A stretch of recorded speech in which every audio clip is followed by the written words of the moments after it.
Hello, coaches. This is tomorrow's 7v7 session for everyone. If you noticed at the weekend in the 7v7 games, even though we were out on the big field in that big space, the majority of the games everywhere were just a big, giant, jumbled up mess with people climbing all over one another.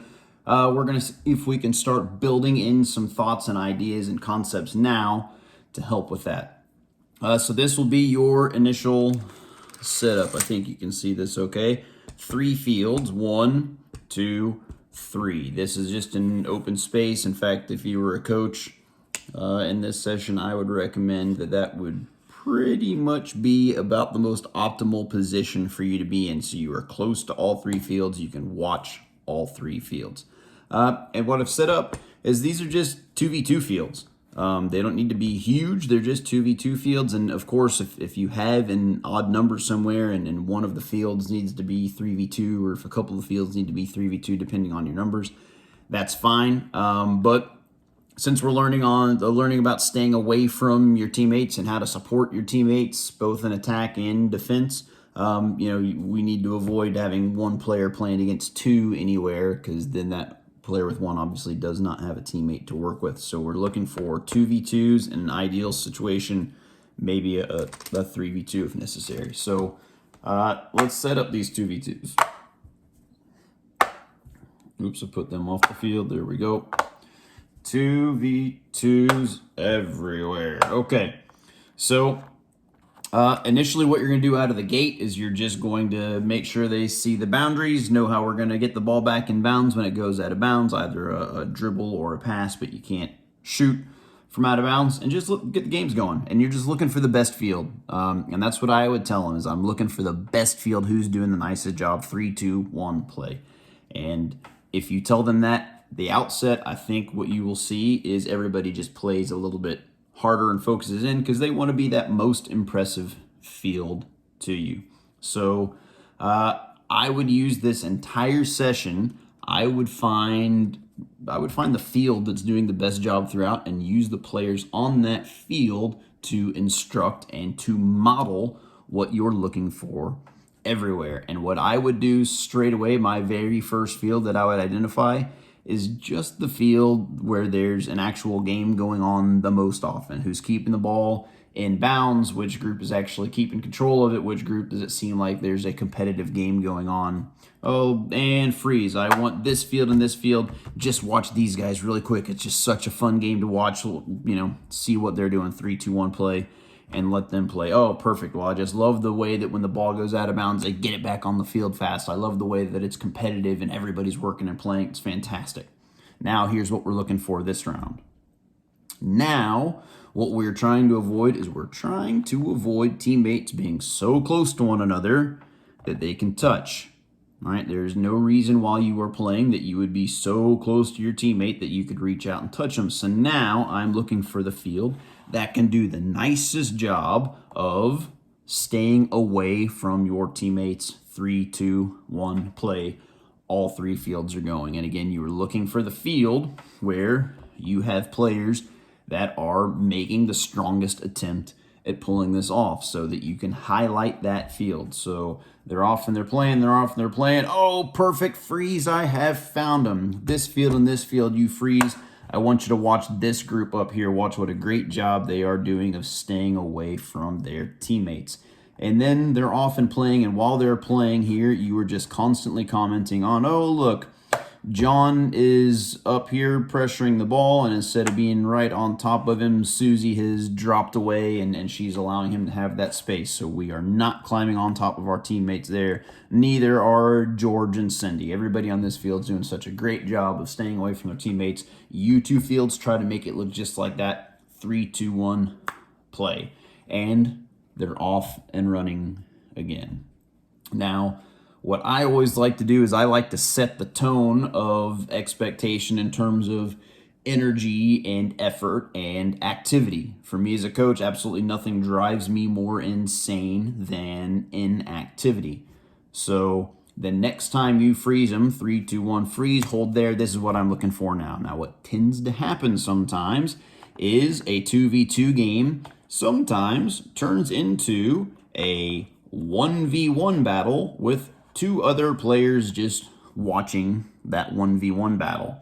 So one of the things that I will always point out is, what if my teammate is trying to dribble the ball forward to score a goal? Is my job to sit back here and watch, or could I go racing up the field to try to find a spot where they might be able to pass it to me? Or am I really, really busy and active in behind just in case my teammate loses that ball and that ball pops out? Maybe I can go and scoop it up, or maybe if they get tackled, maybe I can come and make this dribble. But I have a job to do. I've got to be active in participating rather than watching my teammate go. So right now, you're not even so concerned what the activity is, so long as there is activity. We want all four players actively participating in the game at all times. I'm looking for the field that's doing the best job of having everyone busy and active 3-2-1 play. And they're off and running. And again, now you're just observing. You're just watching to see which field is giving you the best effort, the most energy, the most activity, and you're looking for an opportunity to highlight that field to build them up, but also inspire their teammates. 3-2-1 freeze, incredible. I found it. You two fields here, stay put and just watch. I want you to watch the incredible amount of activity that these guys are putting out onto the field. 3-2-1 play, watch them play. And you're just commenting. Like, oh, look, John's got the ball, and Ramon isn't just watching it. Ramon is moving. Ramon's trying to find a way to be busy. Caroline is coming and pressuring the ball, and Lucy isn't just watching. She's being active. She's trying to find a way that maybe she can make that next tackle, or she's covering, the other teammate. It's just, what is her level of activity? Are they standing still? Or are they mentally and physically engaged in the action in some way? Even if it's misapplied, you don't care. You are coaching in activity and energy and effort participation. 3-2-1 play. I want everybody to make it look just like that. Now from there, your next coaching point can now start to be a little bit more soccer specific. So what I would do next is support runs. So now, if player number 2 has the ball, what can player number 4 be doing? Ideally, player number 4 will support player number 2, and they won't do it by coming to help them dribble. Ideally, player number 4 will make a support run forward, where maybe they can receive a pass and score a goal. Or maybe if player number 2 is a bit higher up the field and there's no place for number 4 to make a support run forward, maybe player number 4 has to make their support run backwards. So now if player number 2 is running into a brick wall and can't go through, maybe now player number 2 can connect to pass backwards, and maybe we can encourage these defenders to come out of there a little bit, so maybe we can play backwards to play forwards and get to goal. So support runs, right? Now I'm looking for the field that can have players doing the nicest job of supporting their teammates either forward or backwards away from the ball. That's what I'm looking for, is which field is doing the nicest job of supporting their teammates. 3-2-1 play. And then you're just going to continue to use that same trick. Identify the field that is having the most success and the most successful moments, right? And then highlight it and freeze. Perfect. This field up here is doing an incredible job. Let's have you two watch them play. You guys do exactly what you're doing. Show us how it's done. 3-2-1 play. And while they're playing, you're just putting on your sports broadcaster hat, and you are just commenting on the things that you were seeing on the field that you like. Oh, I absolutely love that. This player number 6 has won the ball, and as soon as he won the ball, we didn't run to that ball with him. We ran forward to open space. Even if we don't get the pass, it doesn't matter because we made that support run, and that's what we're looking for. How are you supporting your teammate? Make it look just like that. 3-2-1 play. They all go play. The next coaching point that I would make is I would just help identify those support runs a little bit better. Here's a situation that you will see a lot. if this player number 2 has the ball and is attacking, chances are they're going to have a defender between them and that goal. Chances are the other defender is going to be nearby. Maybe player number 4 has found space. They are in open space, but they're not necessarily open. So now what you're going to talk about is space, but also angle. So look, and again, you can find this moment, and you can explain it to him here, and you can create.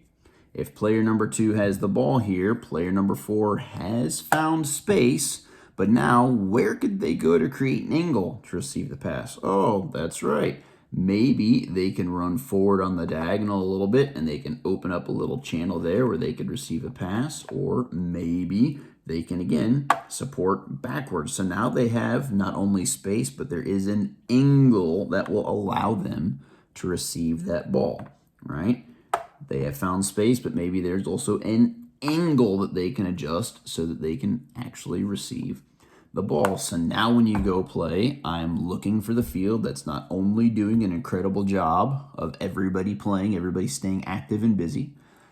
Not only am I looking for the field where teammates are doing a good job staying away from each other, and not only am I looking for the field where teammates can do a good job of supporting one another in possession, but can we also now identify the field that's doing the best job of not only finding space, but creating an angle where they could receive the pass. 3, 2, 1, play. Put it all in. Show me, show me, show me. And they're off again. Again, you are looking to find the field where you can use them to model. Catch them doing something right. Model what you're hoping to see. The next point that I would make is now let's organize this defensively, because I think that is also pretty common, and I think you will undoubtedly see it in this game. If this player number 6 has the ball, I wouldn't be shocked at all to see number 2 and number 4 both go flying in there like hungry little sharks trying to steal that ball away. So you don't need 2 players, again, doing the exact same job, so you can organize it. So you can, again, ask the players, now if this is the situation, how come we don't want both of them to run in there? And probably what they'll say is, well, because if they both run in, this teammate is wide open. Absolutely. That's the right answer. So once player number 2 runs in there, what should player number 4 do? Ask them. Let them provide you the answers. And I bet you the first thing that they'll say is, well, you could cover this player. And you can agree. Yeah, that would be great. They can absolutely do that. That is a better option than going in there. But what is the potential danger with that? Answer being, if this number 6 is able to dribble past number 2, now they just have a free run at goal. So maybe while number 2 is applying pressure to the ball, maybe number 4 can provide cover. So now, if this number 6 is able to dribble past, they still have player number 4 to contend with.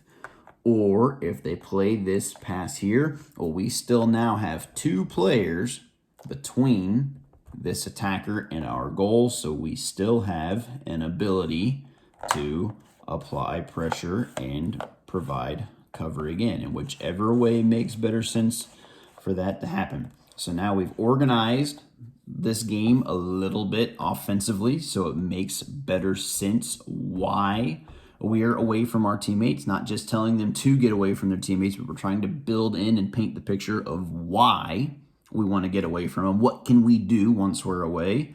Now we can organize it defensively. Why don't both of us want to just go blindly racing towards that ball?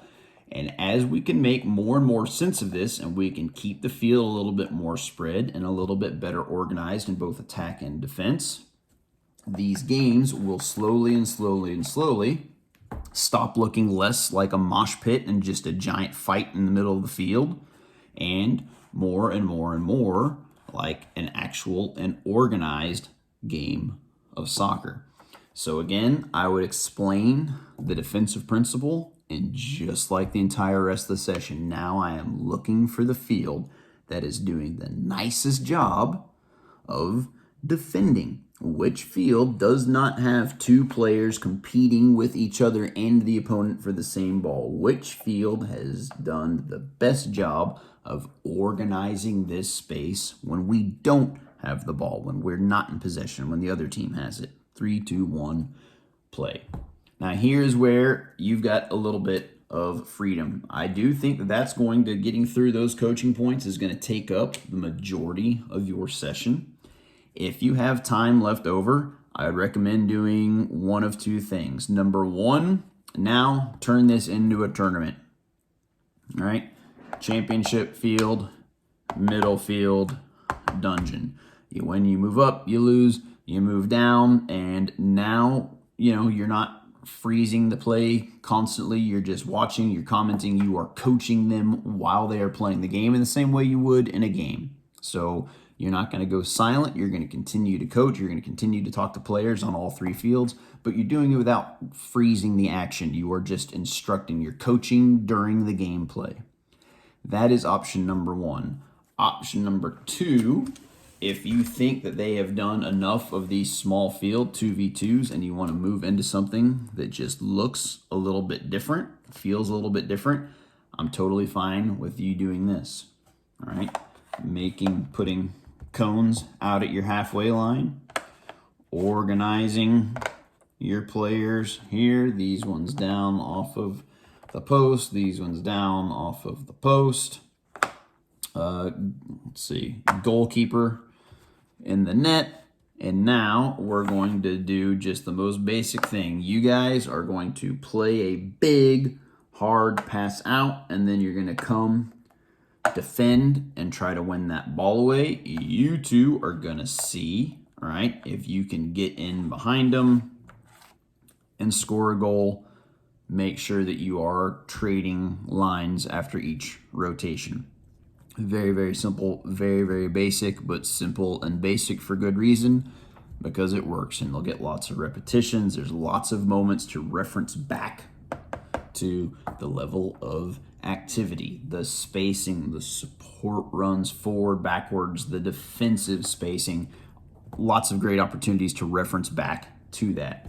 All right, so I would stay here as long as it takes to make sure that you're able to get these, concepts in and make sure that they're actually learning and understanding and seeing and having their teammates model it for them. And then you can either stay there and try to make that a fun competitive tournament. But if you think that your group is just over it and are mentally ready to just look at something different, I have absolutely no problem with you opting to close out your session with this instead. And good. I'm at 18:04. I was trying to keep it under 20. I just barely nicked it in. If you have any questions, don't hesitate to reach out. See you tomorrow.